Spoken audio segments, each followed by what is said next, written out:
Alam ko kanina ko nyo pa ho ito inaantay mga kababayan. Dito muna ho tayo. So, babalik tayo sa impeachment pagkatapos po nito, mga bossing. Ngayong araw nga po, di ba nakita nyo naman po, nakakulay puting-puti. Matikas na matikas si General Torre. Mga bossing, habang yung mga DDS iyakan. Habang si Baste Duterte sumisigaw doon, nabuwang daw si Torre, mga kababayan. Pero yung sampal na sinasabi ni Baste Duterte kay General Torre, hanggang ngayon po, wala pa din mga kababayan. No, ibig sabihin lang po, boka-boka or sindakan ang labanan. So ngayon, naku po, nakasulat dito sa balita po ng Inquirer, Mind Conditioning, Mr. Mr. Clean, sabi, Torre, no? PNP ready to deal with ICC arrest order for De La Rosa. PNP ready to deal with ICC arrest order for De La Rosa. So madaling salita ho mga kababayan, nakakausap na ng grupo ni Torre itong ICC. Mga bossing, anak natin na pa yan. Ito na naman po ang hinigan ng itlog, no? Kay Bato De La Rosa, mga kababayan. Basahin ho natin, ano? O, eto. Saan ba yan? Paano ba? Alisin ko nga to. Aba, ayaw. Sabi dito, but obviously, hindi ko tuloy mabasa yung nasa itaas. Pagpapakilala lang naman oh. But obviously, we are also making contingency where if something like that happen, this is what we will do. Torres said in a press briefing after taking over command of the PNP in a ceremony in Camp Crame on Monday. It's just not proper to discuss it at the moment. Oo nga naman, baka mamaya makaisip kung ano ang gagawin ni Bato de la Rosa. Di ba? Hindi muna natin i-discuss yan, pero napag-uusapan na namin yan. Kumbaga, ang ano ko dito, nakakausap na nila ang ICC No? It's really something that has to be acted upon once it's there. We'll make decision as they come. Yari. Takot lang ni Bato at Go, isusunod sila ng ICC. Tago na. Bato, punta ka na sa Malaysia. Hindi ho, malamang ho ito mga kababayan. Mamumundok na naman po ng ilang araw si Bato de la Rosa. Si Bato yung laging sinasabi, hindi ko iiwanan ang dating Pangulo. At nagsabi, pupunta ng ICC. Parang hindi natin siya nakita doon sa area ng ICC. Merong ipinost si Bato de la Rosa, mga kababayan, doon sa kanyang Facebook page na nasa labas siya ng bansa. Sabi, ang lamig pala dito or something like that. Pero hindi ko nakita na nakapunta o walang picture na nakapunta miski man lang doon sa harap ng ICC. Wala.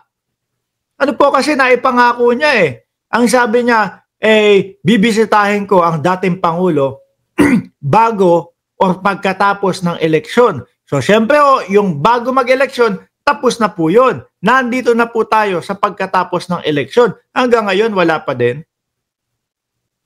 Diba? Hanggang ngayon, wala pa din. Nagulat na lang ho ako, may pinost si Bato de la Rosa doon sa kanyang Facebook page na, kumbaga, nasa labas ng bansa po. Pero hindi ko nakita na nag-post siya o may nag-post o may nag-picture o nag-video man lang kay Bato de la Rosa na umabot siya doon sa entablado na itinayo po na pinagdausan nung mautog nila doon sa ICC. Takot? Di ba? Takot ho, mga kababayan. Sabi ni Reniel Talyowaga, naku, Bato. Di ba pangarap mo makasama ang po? Wala ho. Nagduda na ho ako dyan kay Bato de la Rosa na hindi ho talaga niya kayang panindigan yung sinasabi niyang sasamahan niya hanggang sa huli si dating Pangulong Duterte. Simula ho nung inaresto ang dating Pangulo. Biruin mo, daig pa ni Bongo.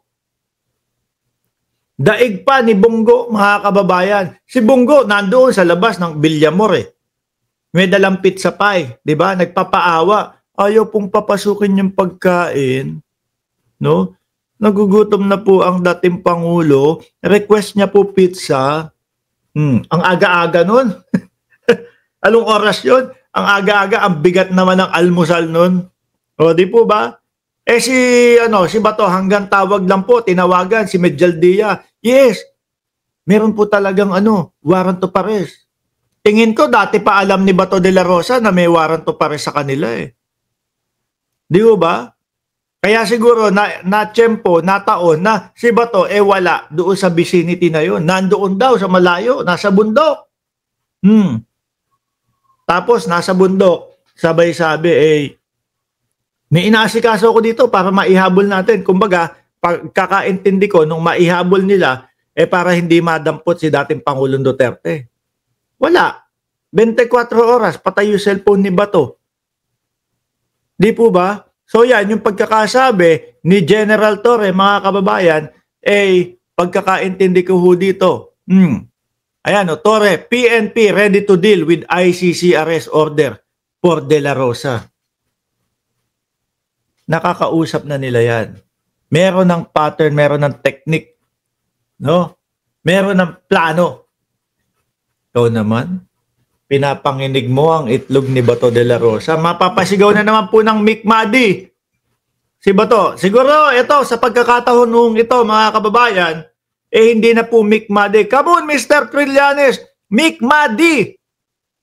Hindi na po ganun ang pagkakasigaw ni Bato. Baka po ngayon, ang sisigaw na niyan, come on, come on, PNP chief, Mick Madi.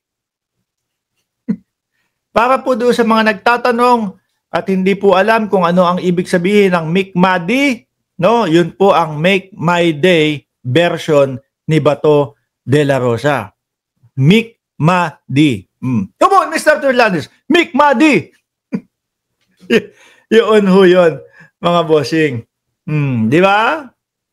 Diyos ko po, tapos, pagkatapos naman, mahabang series ho ito. Kasi ang sabi ni dating Senador Trillanes, batch by batch daw po. Hindi naman po tayo na nabigo kay dating Senador Trillanes. Nung sinabi niya first batch si Duterte, yun nga po ang nangyari. First batch nga po si Duterte. No? Ito yung susundan niya. Second batch si Bato de la Rosa at si Bungo. At yung mga ibang PNP chief. Kaya lang, yung ibang mga kapulisan daw, base daw po kay Bato de la Rosa, nakakausap na. At ang pagkakasabi ni Bato pinipilit daw, tinatakot daw yung mga kapulisan para tumistigo laban sa kanya. Bato, baka mali ka lang ng interpretasyon. Baka kusa na nakipag-ugnayan na yung mga sinasabi mong kapulisan doon sa ICC, nagbigay na sila ng statement nila. Ito po, papatunayan po namin sa inyo na kami pong mga kapulisan, handa po kaming makipagtulungan sa inyo. No? Sa pamamagitan po ng kami ay dadalo kada may hearing. Huwag nyo na lang po kaming ikulong dyan. Di ba? Sige, ganito, makikipagtulungan kayo ha. Kada may hearing, punta kayo sa Hague, sa Netherlands. Tapos pagkatapos, uwi kayo. Di ba? Baka inuunahan na lang ni Bato de la Rosa, mga kababayan. Uunahan ko na, sasabihin ko, pinipilit yung mga kapulisan. Pero ang katotohanan pala, meron talagang mga ICC, no? Na kausap na yung mga kapulisan, pero kusang kumontak yung kapulisan doon sa ICC. Siyempre pagka kalayaan ang pinag-uusapan, mga bossing, Diyos ko po, makikipagtulungan ka dyan Di ba? Makikipagtulungan ka dyan. Para, dito po sa mundong ibabaw, ang buhay natin, ang pinakamahalaga po.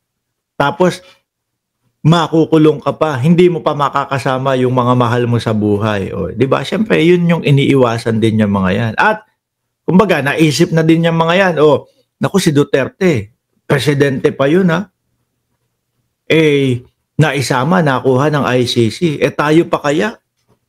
No, mga inutusan lang. Total naman tayo mga inutusan lang. Halika na. Nakipagtulungan na tayo sa kanila. Naku po, Bato. At yun na nga po, nalungkot si Bato de la Rosa, mga kababayan. Ang lungkot ni Bato de la Rosa. Gusto kong marinig yung pahayag ni Bato de la Rosa patungkol dito, no? Sa binitawan salita. Ngayon, hindi mo na pag-uusapan. Bakit po, mga bossing? Hindi mo na pag-uusapan. Malay nyo, makagawa ng strategy si Bato de la Rosa. Di ba?